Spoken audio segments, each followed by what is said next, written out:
నువ్వు కన్న కలలే నిజమవుతాయి చూడు, అందుకే ఉన్నడు ఈ నాన్నే తోడు.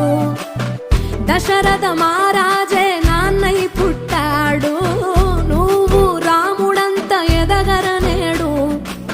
చరితలు ఎన్నడు చూడని మమతల గూడే వీధిరో, సంపద అంటే ఏదో కాదురో, ఇంతకు మించి